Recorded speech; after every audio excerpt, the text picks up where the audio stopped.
Gentlemen, history tells us of conquerors, kings, and empires. But every so often, history whispers something deeper, a lesson not about power, but about life itself. One of the most striking examples comes from Alexander the Great, a man who ruled vast lands, commanded mighty armies, and achieved what many thought impossible.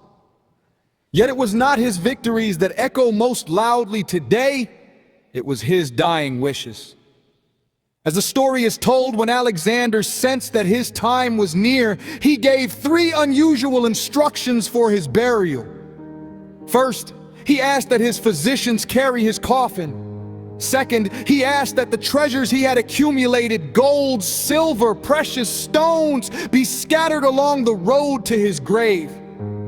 Third, he asked that his hands be left outside the coffin, visible and empty. Now pause for a moment and reflect on this. Why would one of the most powerful men in history make such requests? Because in his final moment, Alexander understood truths that many of us spend our entire lives ignoring. He wanted the physicians to carry his coffin to show the world that even the greatest doctors, the most skilled experts, cannot stop death when the appointed time arrives.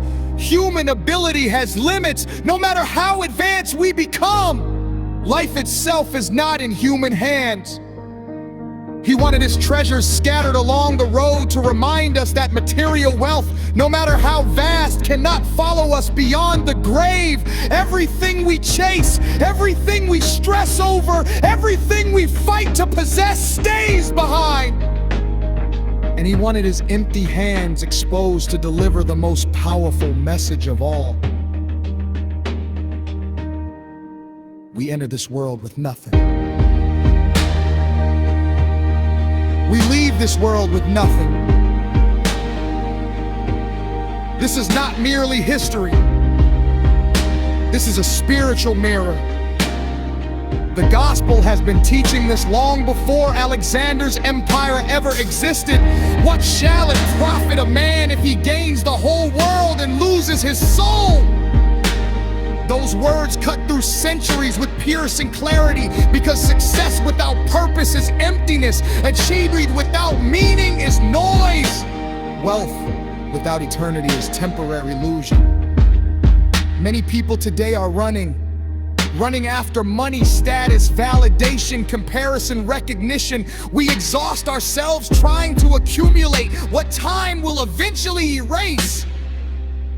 We measure life by possessions rather than by impact, by titles rather than by character, by applause rather than by purpose. But Alexander's final lesson shakes us awake. Life is not about how much you gather. Life is about who you become. Life is not about what you own. Life is about what you give. You see, the gospel shifts the center of gravity.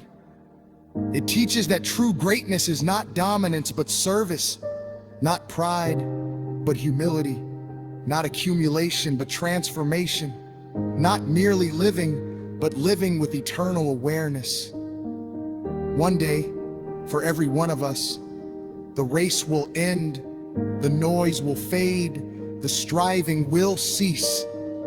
And in that moment, none of the things we worried about will matter. The only questions that will remain are deeper ones. Did I love? Did I forgive? Did I walk in purpose? Did I use my life for something greater than myself? Did I invest in things that death cannot take away? Alexander conquered nations but could not conquer mortality. And at the threshold of eternity, his final testimony was not about glory, but about surrender to reality. And this is where the gospel offers hope rather than despair. Because while life is temporary, meaning does not have to be. While the body is mortal, purpose is not. While wealth fades, the soul endures. The invitation before us is simple yet profound. your final hour to discover what truly matters. Do not spend your strength chasing shadows. Build something that outlits you. Kindness, faith, integrity, compassion, courage, love. Live in such a way that when your hands are finally empty, your life is not. Live in such a way that when your journey ends, your impact speaks. Live in such a way that your worth is not measured by what you stored, but by what you sowed. Because in the end, the greatest victory is not over others. It is over a wasted life. Thank you.